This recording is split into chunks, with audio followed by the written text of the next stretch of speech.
War 2 చిత్రానికి సంబంధించి కర్మ బూమరాంగ్ అయిందంటున్నారు.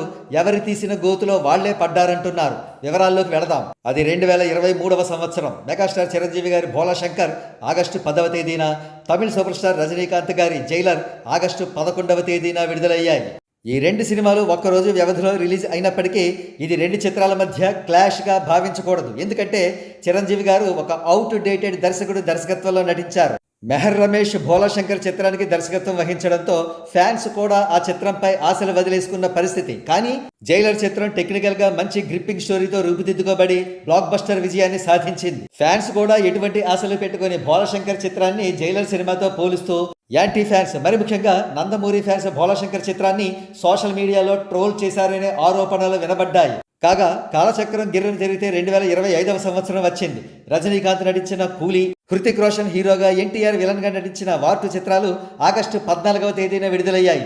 ఈ రెండు చిత్రాల మధ్య జరిగిన క్లాష్ లో వార్ 2 ఘోరాతి ఘోరంగా ఓడిపోయింది. అది కాదు ముఖ్య విషయం, ఈ రెండు చిత్రాల మధ్య కంపారిటివ్ స్టేట్మెంట్స్ విడుదలవుతున్నాయి. ఇక్కడ చూడండి.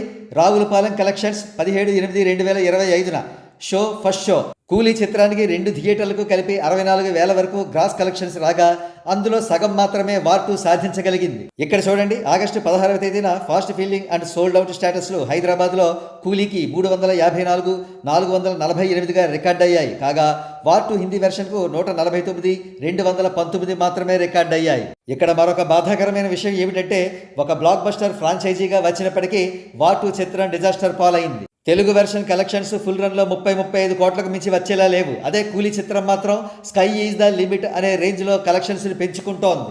ప్రస్తుతం సినీ అభిమానులందరూ కూడా వార్ 2 విషయంలో చెప్పేది ఒకటే. ఆనాడు జైలర్ చిత్రంతో భోలా శంకర్ను కంపేర్ చేసినందుకు నేడు వార్ 2 చిత్రానికి కూలీ చేతిలో తగిన శాస్తి జరుగుతోంది.